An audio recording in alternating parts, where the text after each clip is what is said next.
என் அன்பான இனிய உறவுகளே, தமிழ்ச்செல்விக்கு கால் நல்லா இருதுங்க.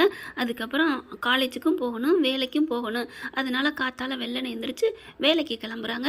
வேலைக்கு போகல, இவ போகக்கூடாது அப்படின்னு சொல்லிட்டு தான் நாள் வரைக்கும் பாட்டி சொல்லிடுறாங்க. ஆனால் அது கேட்கலங்க.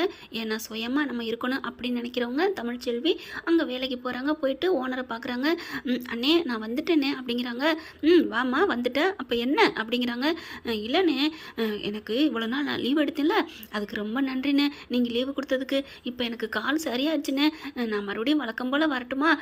நான் வேலைக்கு பார்த்துக்கிறேன், நான் போய் வேலை பார்க்கட்டா அப்படின்னு உள்ளே போகிறாங்க. நில்லுமா அப்படிங்கிறாரு.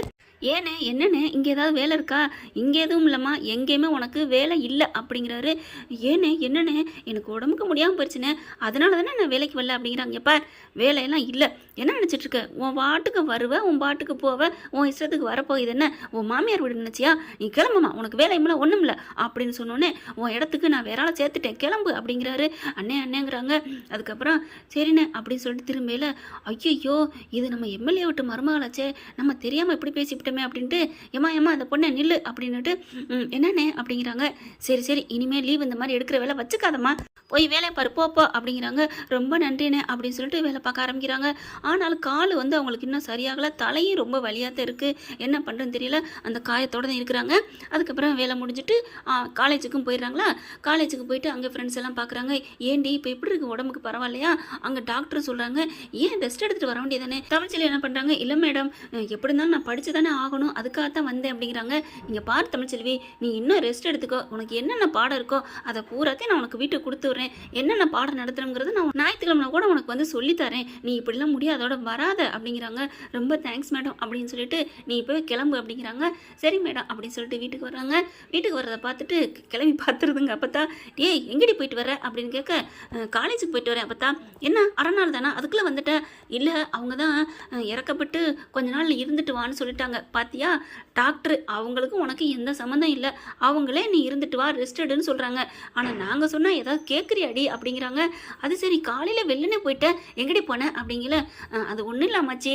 என்னடி வேலைக்கு போனியா? இல்லாமச்சி. என்ன நினச்சிட்டு இருக்க அப்படின்னு சொல்லி பயங்கரமாக திட்டுறாங்க. இங்கே பார், வேலைக்கு போகிற வேலையெல்லாம் வச்சுக்காத, ஒழுங்கா என்ன கொஞ்ச நாள் ரெஸ்ட் எடுடி, உனக்கு யார் இப்போ உன்ட்ட காசு கேட்டா? ஆனாலும் உனக்கு இந்த திமுறை ஆகாதுடி, என்னடி அப்படி பெரிய வானத்துலேருந்து குதிச்சுட்டு வந்துட்டா ரோசக்காரியா, கொஞ்சமாவது விட்டு கொடுத்து போக மாட்டியா? இந்த அம்மாச்சிக்காக விட்டு கொடுடி அப்படிங்கிறாங்க. சரியம்மாச்சி அப்படின்ட்டு போகிறாங்க பயந்துக்கிட்டே. ஒரு பக்கம் அங்கிட்டு பார்த்தீங்கன்னா ஈஸ்வரிக்கு சந்தோஷம் தாங்கலை. எப்படியாவது அந்த பொண்ணை நம்ம போஸுக்கு கட்டி வச்சிடணுடி அப்படிங்கிறாங்க. எவ்வளோ பெரிய பணக்கார வீட்டு சம்பந்தம், கட்சியிலையும் பெரிய ஆளாக இருக்காரு, எப்படியாவது அந்த பொண்ணை கட்டிக்கிறண்டி அப்படிங்கல. அம்மா அவர் அந்த பொண்ணு அப்படிங்கல. என்னடி அந்த பொண்ணுங்கிற? அது கல்யாணம் ஆகி டைவர்ஸ் ஆன பொண்ணே, என்னடி நினச்சிட்ருக்க? நம்ம தம்பி மட்டும் என்ன நினச்சிட்ருக்க அப்படிங்கல. ஆமாம்மா, நம்ம தம்பி அப்படித்தானே, மலர்தான் டைவர்ஸ் ஆயிடுச்சுல, அவளை விலக்கி வச்சாச்சுல, அதனால் நம்ம தம்பிக்கே கல்யாணம் பண்ணி நம்ம இந்த சொத்தை விட பெரிய பணக்காரி ஆகணுமா அப்படின்னு சந்தோஷமாக பேசிகிட்டு இருக்கீங்களே. சாவித்திரியும் தாமரை வர்றாங்க. என்ன மதினி, ரொம்ப சந்தோஷப்பட்டுட்டு இருப்பீங்க போல இருக்கு அப்படின்னு சொன்னோன்னே, ஆமாம் இப்போ என்ன உனக்கு அப்படின்னு கேட்க, என்ன மதினி கொஞ்சம் கூட உங்களுக்கு ரோசனே இல்லையா? அந்த பொண்ணுக்கு ஏற்கனவே கல்யாணம் ஆகி வீட்டில் இருக்கிற பொண்ணு, அதை போய் கட்ட பார்க்குறீங்க, போஸுக்கு என்ன குறை அப்படின்னு கேட்க, வாடி வா, நீ என்ன அக்கறையில் கேட்குற, நீ எதுக்கு இப்படி கேட்குறேன்னு எனக்கு நல்லா தெரியும், உன் வழியில் நானும் வரேன் அப்படின்னு சொல்லிட்டு மனசில் நினச்சிட்டு என்ன பண்ணுறாங்க, அது ஒன்றும் இல்லை தச்சி, நம்ம பிள்ளையும் அதே மாதிரி தானே அப்படிங்கிறாங்க. அது சரி, அவனுக்கு தான் கல்யாணம் ஆயிடுச்சுல, பொண்டாட்டி மலர் இருக்கல, எப்படி இன்னொரு பொண்ணை கல்யாணம் பண்ண முடியும் அப்படின்னு மறுபடியும் இக்கி கொடுக்குது சாவித்திரி. என்ன நினச்சிட்டு இருக்கேன் மதனி, நம்ம மாமா தான் அந்த பொண்ணுக்கும் என் போஸுக்கும் ஒன்றும் இல்லைன்னு சொல்லிட்டு முறிச்சிட்டாங்கல்ல பஞ்சாயத்தை பேசி அப்படிங்கிறாங்க.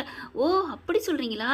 அப்போ தமிழ்ச்செல்விக்கும் சேதுக்கும் இதே மாதிரி பண்ணிடலாம்ல, அவங்க தான் கோர்ட்டுக்கு போயிட்டாங்களே, அதனால அதை ஒன்றும் பண்ண முடியாது. ஆக மொத்தத்தில் என் பிள்ளைக்கும் மலருக்கும் எந்த ஒட்டும் இல்லை உறவும் இல்லை, அப்படி இருக்கல அந்த பொண்ணை என் பையனுக்கு கல்யாணம் பண்ணால் உங்களுக்கு என்ன மதினி அப்படின்னு கேட்க, எனக்கு ஒன்றும் இல்லை தச்சி அப்படின்னு சொல்லிட்டு பேசிக்கிட்டு இருக்கல.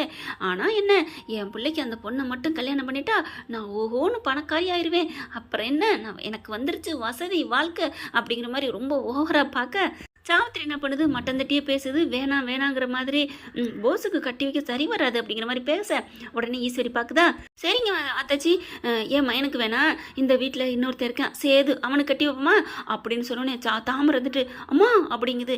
என்னடி இவன் இப்படி குண்டை தூக்கி போடுறா? என்ன அத்தாச்சி, என்ன மதனி நீங்கள் இப்படிலாம் பேசுகிறீங்க? சேதுக்கு தான் தமிழ்ச்செல்வி இருக்காளே, அதுதான் கோர்ட்டில் கேஸ் நடந்துட்டுருக்கே, அது எப்படி இன்னும் 2-3 மாதத்தில் டிவோர்ஸ் ஆயிரும், அதுக்கப்புறம் என்ன சேதுக்கு கல்யாணம் பண்ணி வைப்போமா?